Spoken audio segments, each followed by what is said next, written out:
उद्योजक पण आहे थोडे बहुत. या सगळ्या दृष्टिकोनातून कंटाळा आला या भाजपचा. आणि म्हणून आणि आता अनेकांनी मला सांगितलं कधी येणार तुम्ही, कधी येणार सोलापूरला या तुम्ही, महाविकास आघाडी होऊ द्या, असं अनेक मान्यवरांनी मला इथून फोन करून सांगितलं होतं. मग आम्ही आज माननीय उद्धव साहेबांशी चर्चा करून आज आम्ही ती आघाडी आज इथे आम्ही डिक्लेअर करत आहोत. ही महाविकास आघाडीच्या माध्यमाद्वारे आम्ही सोलापूर महानगरपालिका निवडणूक लढवणार आहोत. त्यामध्ये वंचित आणि समाजवादी पार्टीसुद्धा आम्हाला साथ देते. भाजपच्या अगेन्स्टमध्ये भाजप नको हे सगळ्यांनी आता निश्चित केलं. आणि वर त्या ठिकाणी उद्धवसाहेब महाविकास आघाडीचे नेते आहेत, शरद पवार साहेबांच्या सोबत आहे, बाकी सगळे काँग्रेसच्या सोबत आहेत.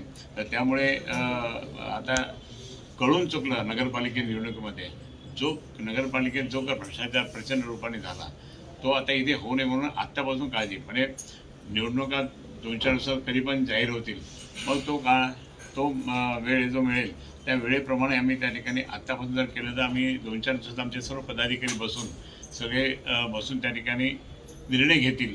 म्हणजे आमच्या कोणत्या जागा कशा आहे पॉझिटिव्ह, मग यांच्या कोणत्या जागा आहे. आता यांच्या बैठका आता रोज चालू होतील. अजय, तुमच्या बैठका रोज चालू होतील. म्हणजे आमचे पण अजून काही पदाधिकारी आहेत ते पण येतील त्याच्यामध्ये, असं नाही की नाही आहे. आमचे आत्ताच मुंबईत शिवसेना म्हणून मिटिंग झाली, त्यामध्ये आमचे कोळकडी साहेब संपर्कप्रमुख असल्यामुळे तिकडे गेले, पण त्यांचे दुर्दैवाने त्यांचे काका वारले म्हणून ते तिथून लगेच गेले होते. पण ते म्हणे आता मी येतो. तर आदेशच असा आलेला आहे त्यांना, आमच्या सगळ्या लोकांना, की कोणत्याही परिस्थितीत 3 दिवस त्या ठिकाणी सोलापूरचा पूर्णपणे दौरा करा. आज महाविकास आघाडी झाल्यामुळे त्या ठिकाणी आता सगळे एकदम जॉईंटली पण होतील. आमच्या पक्षाच्या कार्यकर्त्यांना सुद्धा बळ मिळेल आणि तुमच्यामुळे त्या ठिकाणी अजून आपण सगळे एकत्रपणे काम करूया. मोठा मेळावा सुद्धा त्या ठिकाणी घ्यायचा असा आडम मास्तरांचा विचार आहे. आणि त्या दृष्टिकोनातून खूप मोठा मेळावा त्या ठिकाणी घेऊ. आम्ही पण आमचे कोण ज्येष्ठ नेते अजून येईल ते त्यांनासुद्धा त्या ठिकाणी बोलू. आणि मी तर निश्चितपणे सांगेल की ही आघाडी महाविकास आघाडी झाल्यानंतर माननीय उद्धवजींची पण सभा होईल, पवारसाहेबांची सभा होईल, बाकी सुशीलकुमार शिंदे जे आहेत इथे अशी सगळ्या मोठ्या मोठ्या नेत्यांची सुद्धा सभा होईल. आणि आम्ही सगळे डोर टू डोर जाणारे लोक कार्यकर्ते आहोत. त्या कार्यकर्ते डोर टू डोर जाणाऱ्या कार्यकर्त्यांचं सुद्धा त्या ठिकाणी आम्ही काम हे करून ही महाविकास आघाडी प्रचंड मतांनी निवडून येऊन महापौर हा महाविकास आघाडीचाच झाला पाहिजे ही सगळ्यांनी जिद्द बांधलेली आहे.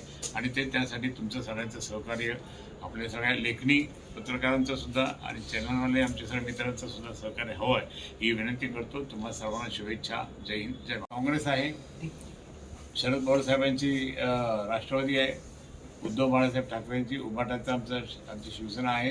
शिवसेना नगरसेवक सुद्धा जास्त होते. त्याचप्रमाणे मग वंचित आहे.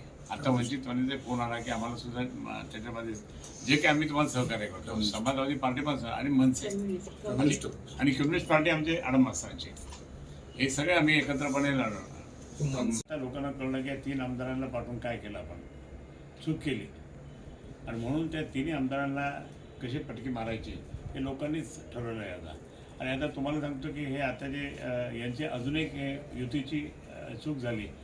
जे पैसे वाटप करून त्या ठिकाणी आपसात भांडणं करून त्या ठिकाणी जागा घेतल्या, म्हणजे कुठल्या आहे म्हणजे लोकशाहीला त्या ठिकाणी पूर्ण काळीमा फासला, संविधानाला काळीमा फासला. आणि अशा पद्धतीने लोक चिडलेले आहेत. आणि त्या लोकांना ते हेच वाटतं की महाविकास आघाडी आली पाहिजे. म्हणजे जे उद्धव साहेबांचं, शरद पवार साहेबांचं, राहुल गांधी स्वप्न आहे ते पूर्ण करण्यासाठी आपण सगळ्यात महानगरपालिकेत पण आपण इथून सुरुवात करत आहोत. निश्चित होईल.